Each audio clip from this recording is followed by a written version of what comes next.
Bonjour Anne. Bonjour Cécile. Alors, on va commencer par 20 minutes qui nous parlent de vaches. Oui, parce que samedi, c'est le début du Salon de l'Agriculture à Paris. Alors après Fine, qui est l'égérie du salon, Fine est une vache de Plessé qui sera la vedette du Salon de l'Agriculture, eh bien la journaliste Julie Urbach nous présente sa copine, sa voisine, c'est DS. En fait, elle habite aussi Plessé, DS. C'est une vache de race nantaise, donc elle est invitée au Salon de l'Agriculture pour représenter cette race-là. Et voilà, pour la petite anecdote, donc dans cet article, il y a un portrait de l'agriculteur et puis de DS.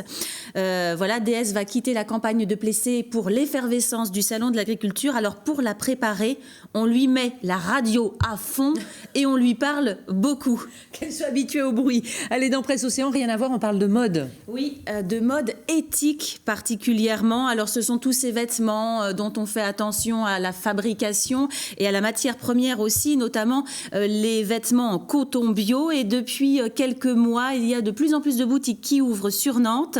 Donc une double page dans Presse Océan aujourd'hui avec un focus sur la page de gauche sur un magasin qui a ouvert en novembre dernier, qui fabrique des jeans en coton bio, fabriqués en France. Et puis sur la page de droite, on a deux autres créateurs, notamment sur la mode pour enfants. Ça marche beaucoup, on fait attention à ce qu'on met sur la peau des plus petits.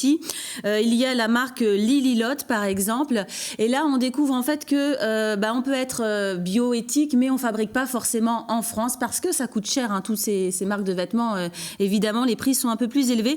Donc par exemple cette créatrice, elle fabrique en Inde, mais elle fait attention avec qui elle travaille, et puis ce sont aussi des matériaux qui sont d'origine biologique. Les limites du bio, quoi. Voilà. Allez, dans l'hebdo du Sèvres-et-Maine, on parle muscadet cette fois. Oui, puisque le muscadet veut trouver une nouvelle stratégie pour se développer.